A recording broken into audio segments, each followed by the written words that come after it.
Miércoles 4 de mayo de 2022. Tres mensajes del Evangelio de hoy, tomado del Evangelio de San Juan, capítulo 14, versículos del 6 al 14. Jesús dijo a Tomás: Yo soy el camino, la verdad y la vida. Nadie va al Padre sino por mí. Si me conocierais a mí, conoceríais también a mi Padre. Ahora ya lo conocéis y lo habéis visto. Felipe le dice: Señor, muéstranos al Padre y nos basta. Jesús le replica: ¿Hace tanto que estoy con vosotros y no me conoces, Felipe? Quien me ha visto a mí ha visto al Padre. ¿Cómo dices tú, muéstranos al Padre? ¿No crees que yo estoy en el Padre y el Padre en mí? Lo que yo os digo no lo hablo por cuenta propia. El Padre que permanece en mí, Él mismo hace las obras.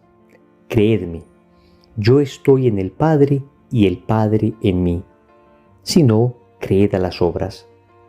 En verdad os digo, el que cree en mí, también él hará las obras que yo hago y aún mayores, porque yo me voy al Padre, y lo que pidáis en mi nombre yo lo haré, para que el Padre sea glorificado en el Hijo. Si me pedís algo en mi nombre, yo lo haré. Palabra del Señor. Gloria a ti, Señor Jesús. Vamos con tres mensajes de este bello evangelio que nos regala hoy la liturgia. Primero, es necesario conocer a Dios. Segundo, pacientes como Jesús. Tercero, ¿cómo pedir a Dios? Vamos con el primer punto. Es necesario conocer a Dios. El Señor en el evangelio está hablando de la necesidad de conocerlo a Él para conocer al Padre. Y así dice: si me conocierais a mí, conoceríais al Padre. ¿Por qué es importante conocer a Dios? Uno pensaría que basta con el amor que le tenemos a Dios, un amor más o menos imperfecto, un amor que se expresa en algunas prácticas puntuales de piedad, en llevar el escapulario, en cargar el Santo Rosario, alguna imagencita del Señor, de la Santísima Virgen María, en ir a misa de vez en cuando. Entonces hay mucho católico que dice: yo conozco a Dios, yo amo a Dios, y esto me basta.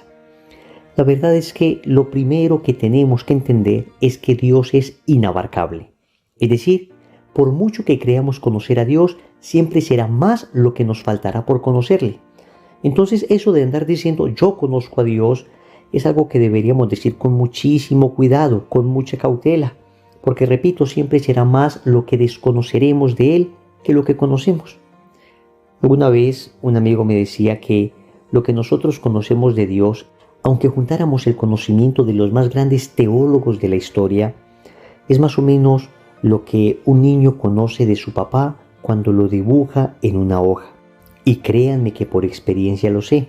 Ya he tenido el regalo de Dios de ser dibujado por mis hijos pequeñitos en una hoja.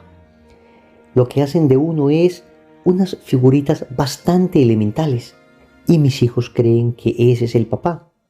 Pues efectivamente, lo que han dibujado es lo que ellos ven como el papá.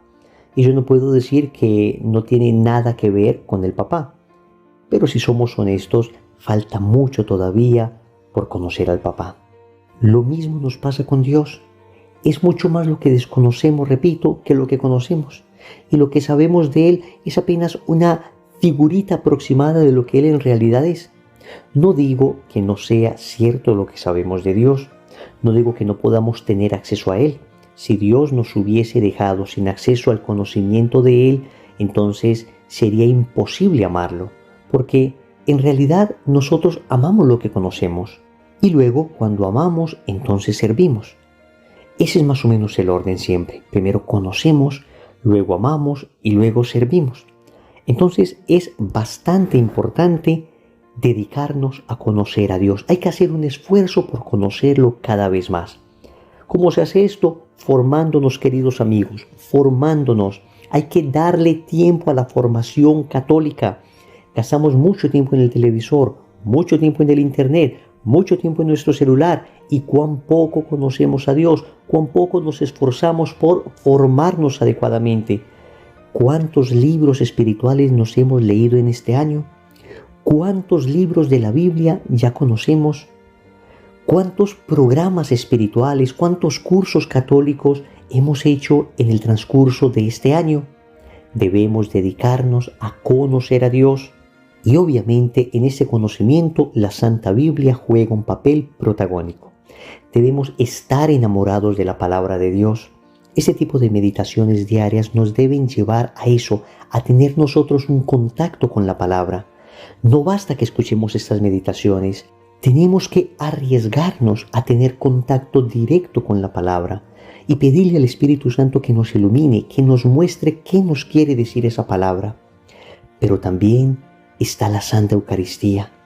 No podemos decir que conocemos a Jesús, que conocemos a Dios, si no participamos frecuentemente de la Eucaristía, porque el conocimiento católico no es el conocimiento ideológico, es un conocimiento vivo, un conocimiento que se hace liturgia. ¿Y qué es la liturgia? ¿Qué son los ritos que celebramos los católicos? ¿Son acaso ritos lejanos y vacíos? ¿Son acaso ritos sin sentido? Nada de eso.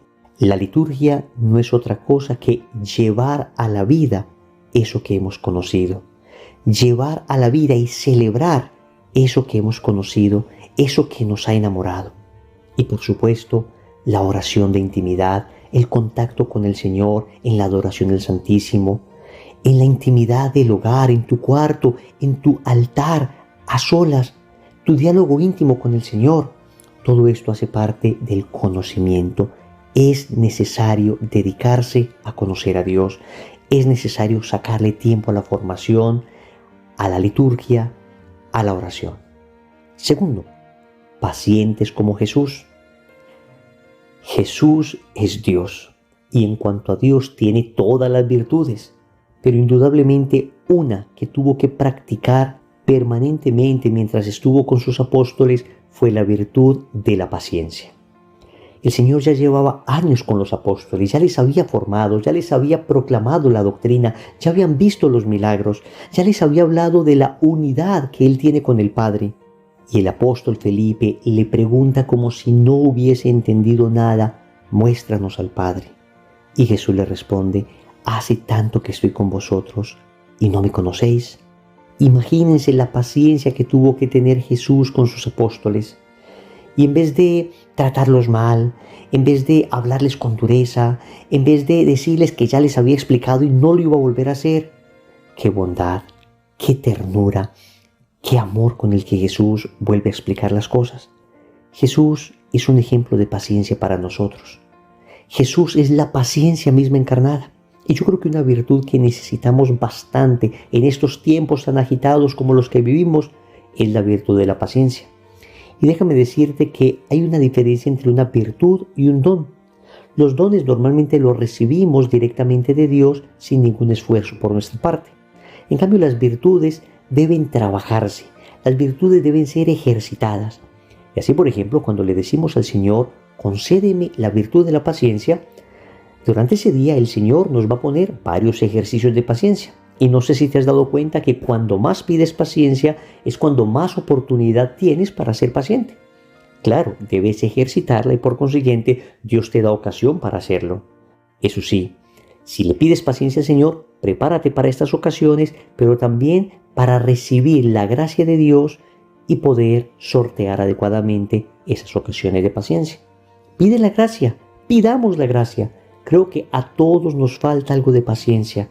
Y el Señor nos muestra hoy con su ejemplo, con su ternura, con su paciencia infinita, cómo hemos de actuar cuando las personas pareciera que no nos han entendido nada después de un gran esfuerzo que hemos hecho.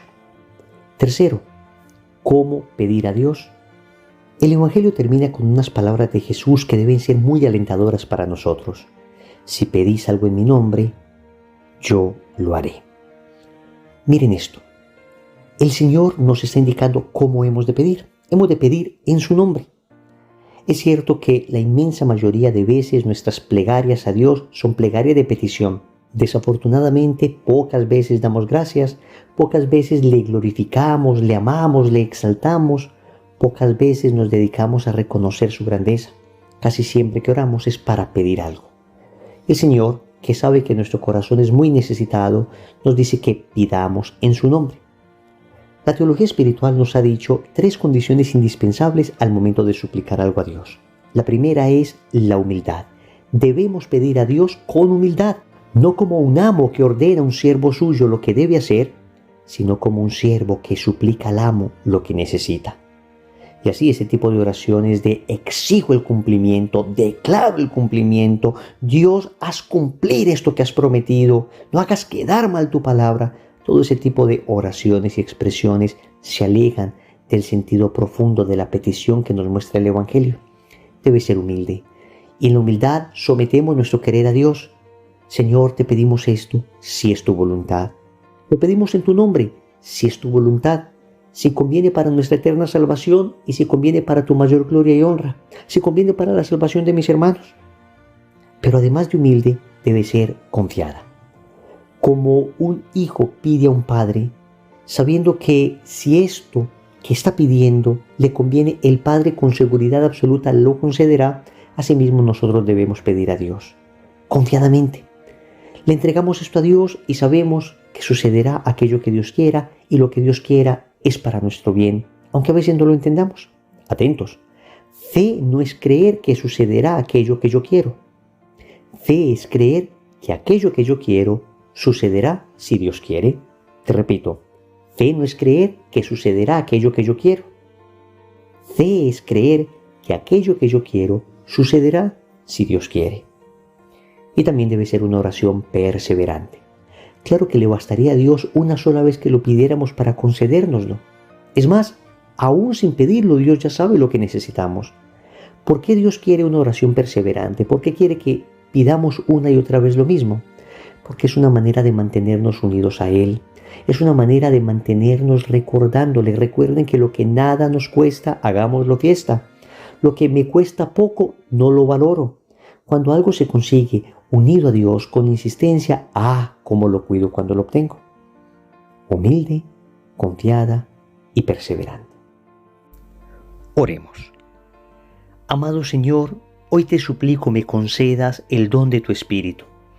Concédeme el don de tu Espíritu para poderte conocer, conocerte a través de la palabra, conocerte a través de la Eucaristía, conocerte a través de la liturgia, conocerte, Señor, sin perder el tiempo en tantas cosas que me distraen. También te suplico me concedas tu Espíritu para lograr ser pacientes como tu divino Hijo Jesús. Sabes que es una virtud que me falta mucho, y te suplico me concedas esa fuerza de tu Espíritu para poderla practicar. Finalmente, te suplico, Señor, que todas mis oraciones estén siempre llenas de humildad, de fe, de confianza, de perseverancia. Señor, dame lo que me pides y pídeme lo que quieras. Amén. Recordemos entonces. Primero, es necesario conocer a Dios. Segundo, pacientes como Jesús. Tercero, ¿cómo pedir a Dios? Compromiso. Vamos a elevar hoy una oración humilde, confiada y perseverante. En el nombre del Padre, y del Hijo, y del Espíritu Santo. Amén.